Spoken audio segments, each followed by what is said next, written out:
Hello everyone. स्वागत है सभी का यूट्यूब चैनल विजेता कुल में। साथियों, आज से बिहार पुलिस के लिए हिंदी के प्रैक्टिस सेट का एक सीरीज चालू किया जा रहा है, क्योंकि बिहार पुलिस का एग्ज़ाम जो है 7 अगस्त से प्रारंभ हो रहा है और उसके लिए काफ़ी समय कम बचा है। एग्ज़ाम से पहले होता क्या है कि बड़े टॉपिक को तो हम कवर करते हैं और छोटे टॉपिक को बिल्कुल नज़रअंदाज कर देते हैं, छोड़ देते हैं।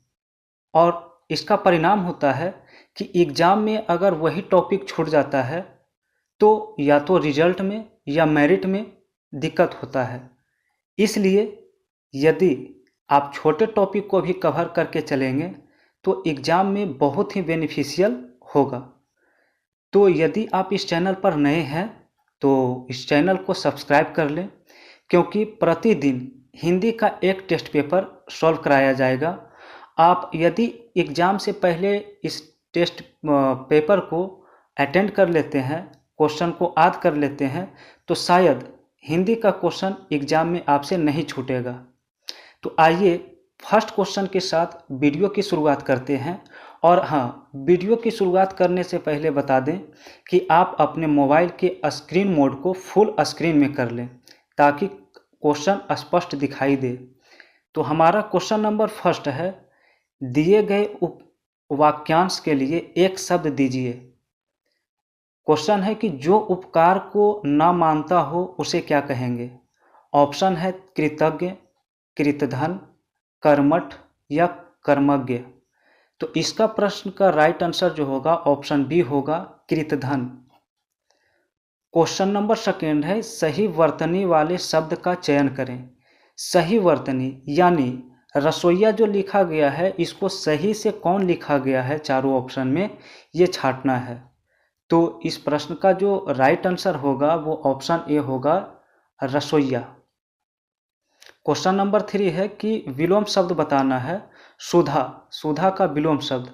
तो सुधा का विलोम शब्द गरल होता है, क्योंकि सुधा का अर्थ अमृत होता है और गरल का मतलब विष होता है। क्वेश्चन नंबर 4 है कि दिए गए वाक्यांश के लिए एक शब्द दीजिए जो अच्छे कुल में उत्पन्न हुआ हो। तो इसका राइट जवाब ऑप्शन ए होगा, कुलीन। क्वेश्चन नंबर 5 की ओर बढ़ते हैं। तो क्वेश्चन नंबर 5 दिया है कि दिए गए वाक्य का वह भाग ज्ञात करें जिसमें कोई त्रुटि है। क्वेश्चन है, सभ्यता के विकास के साथ ही चिंताजनक अवस्था उत्पन्न हो जा रही है। ऑप्शन दिया है कि उत्पन्न हो जा रही है के साथ ही चिंताजनक अवस्था या सभ्यता के विकास। तो यहाँ पर जो त्रुटि है वो ऑप्शन ए में है, उत्पन्न हो जा रही नहीं, यहाँ पर होना चाहिए उत्पन्न होती जा रही। तो होता जो था यहाँ पर होती होना चाहिए था, तो इसलिए ऑप्शन ए इसका गलत हो गया। क्वेश्चन नंबर 6 है कि रिक्त स्थान को भरना है। स्वतंत्रता दिवस पर देशभक्ति के गीत क्या होगा, बोले, सजे, गूंजे या नाचे। तो यहाँ पर जो सटीक होगा वो ऑप्शन सी होगा, स्वतंत्रता दिवस पर देशभक्ति के गीत गूंजे, यानी सटीक शब्द वहाँ पर भर के देखना कौन सटीक हो रहा है। क्वेश्चन नंबर 7 है, निम्नलिखित में से उस विकल्प का चयन करें जो दाल में कुछ काला होना मुहावरे का अर्थ व्यक्त करता है। तो दाल में कुछ काला होना मुहावरे का अर्थ क्या होता है, तो इसका ऑप्शन डी सही होगा, आशंका या संदेह। क्वेश्चन नंबर नेक्स्ट बढ़ते हैं। तो क्वेश्चन नंबर हमारा नेक्स्ट दिया है 13 नंबर क्वेश्चन कि दिए गए शब्द के पर्यायवाची शब्द बताना है। रावण का पर्यायवाची शब्द बताना है। तो पता होगा रावण का जो पर्यायवाची हो जाएगा option D, Dashanan. Question number 14 है, मुझे तुम पर नहीं है, यानी फिल इन द ब्लैंक्स दिया है, इस खाली स्थान में भरना है। तो आप ऑप्शन को उठा करके रख के देखेंगे तो अपने आप पता चल जाएगा कि किस शब्द को रखने पर सही वाक्य बन रहा है। तो मुझे तुम पर, जैसे ऑप्शन ए को रखेंगे तो प्रेम को, तो होगा मुझे तुम पर प्रेम नहीं है, ये सटीक नहीं बन पा रहा है। अगर ऑप्शन बी को रखते हैं तो होगा मुझे तुम पर पूजा नहीं है, इसका कोई अर्थ ही नहीं है। ऑप्शन सी रखते हैं तो मुझे तुम पर घृणा नहीं है, ये भी स्पष्ट वाक्य सटीक नहीं हो पा रहा है। लेकिन ऑप्शन डी को अगर रखते हैं तो बनेगा मुझे तुम पर विश्वास नहीं है, ये बिल्कुल सटीक वाक्य बन गया। इसलिए यहाँ पर ऑप्शन डी इसका राइट जवाब होगा। क्वेश्चन नंबर नेक्स्ट की ओर बढ़ते हैं और क्वेश्चन नंबर हमारा 15 होगा। तो इस प्रश्न का राइट आंसर क्या होगा बताना है। तो 15 में मुहावरा बताना है। चिकना घड़ा, चिकना घड़ा का मुहावरा का अर्थ क्या होगा? तो इसका आंसर होगा ऑप्शन ए, निर्लज व्यक्ति। क्वेश्चन नंबर 16 दिया है, आत्मज का पर्यायवाची शब्द क्या होगा? तो आत्मज का पर्यायवाची शब्द पुत्र होता है, ऑप्शन डी सही होगा। क्वेश्चन नंबर 7 है कि सही वर्तनी वाले शब्द का चयन करना है, यानी रोहिणी किस तरह से सही लिखाएगा ये इसमें चयन करना है। तो इसका ऑप्शन ए सही होगा। क्वेश्चन नंबर 18 है कि विलोम शब्द बताना है, नित्य का विलोम शब्द क्या होगा? तो नित्य का विलोम शब्द अनित्य होगा। क्वेश्चन नंबर 19 है सही वर्तनी वाले शब्द यानी राष्ट्रीयता, सही से कौन सा ऑप्शन लिखा गया है ये बताना है। तो ऑप्शन ए बिल्कुल राइट होगा, राष्ट्रीयता। क्वेश्चन नंबर 20 की ओर बढ़ते हैं और क्वेश्चन नंबर 20 दिया है कि पगड़ी उछालना मुहावरे का अर्थ क्या होगा? तो पगड़ी उछालने का जो अर्थ होता है वो होता है अपमान करना, यानी ऑप्शन डी सही होगा। क्वेश्चन नंबर 21 है पर्यायवाची शब्द बताना है वृक्ष का। तो वृक्ष का जो पर्यायवाची शब्द इसमें हो जाएगा वो होगा विटप। क्वेश्चन नंबर 22 में बताना है कि दिए गए रेखांकित खंड को प्रतिस्थापित करने के लिए उपयुक्त विकल्प का चयन करें। तो लिखा हुआ मेरे पास गाय के ताज़ा दूध मिलता है। तो बताना है इसका कौन सा ऑप्शन रखने पर बिल्कुल सही बनेगा। तो यहाँ पर जो होगा ऑप्शन ए दिया है गाय का ताज़ी दूध, ऑप्शन बी दिया है गाय की ताज़ा दूध, ऑप्शन सी दिया है गाय की ताज़ा दूध, यानी ऑप्शन बी और सी एक जैसा है। ठीक है, तो यहाँ पर जो हो जाएगा वो यहाँ पर या तो बी और सी चूँकि रिपीट है, ठीक है, तो यहाँ पर दोनों में कोई एक आंसर यहाँ पे हो जाएगा। हालांकि दोनों सेम है तो दोनों हो सकता है यहाँ पे। तो ऑप्शन होना चाहिए था बी तथा सी, है ना। तो इसका आंसर ये हो जाएगा।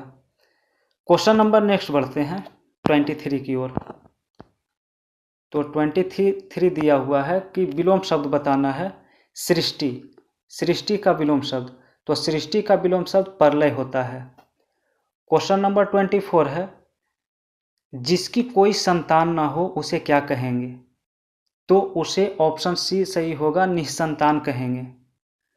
क्वेश्चन नंबर 25 है अतिवृष्टि का विलोम शब्द बताना है, अतिवृष्टि।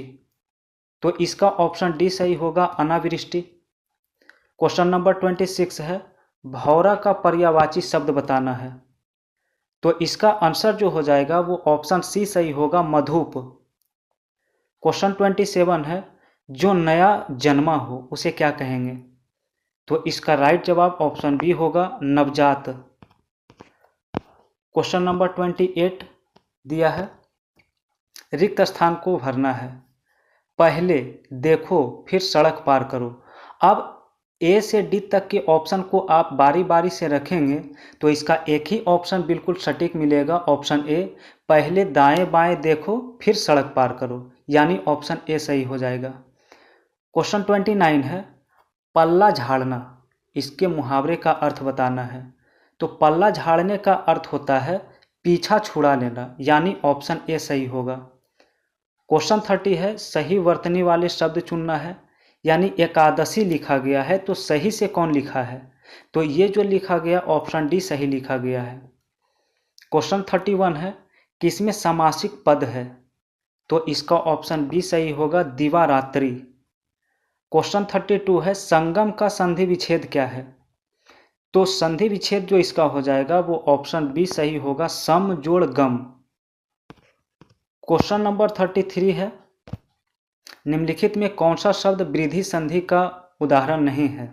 तो वृद्धि संधि में पता होगा कि जिसमें ऐ की मात्रा या ओ की मात्रा आता है, औ की मात्रा, तो ये दोनों वृद्धि संधि के उदाहरण होते हैं। तो ऑप्शन ए देख सकते हैं ऐ की मात्रा है, ऑप्शन बी में औ की मात्रा है, ऑप्शन डी में औ की मात्रा है, लेकिन ऑप्शन सी में औ की मात्रा या ऐ की मात्रा नहीं है, इसलिए ऑप्शन सी इसका राइट जवाब हो जाएगा। क्वेश्चन नंबर नेक्स्ट दिया है 34, कह रहा है कि रोटी को पकाने में लग जाओ, इस वाक्य में को किस कारक का चिन्ह है। तो आप जानते होंगे कर्ता का ने होता है, कर्म का को होता है, कर्ता ने कर्म को, यानी इसका राइट जवाब ऑप्शन बी होगा। क्वेश्चन 35 है कि कौन सा शब्द जो है वो तद्धित का उदाहरण है। तो इसमें ऑप्शन ए इसका उदाहरण है अच्छाई।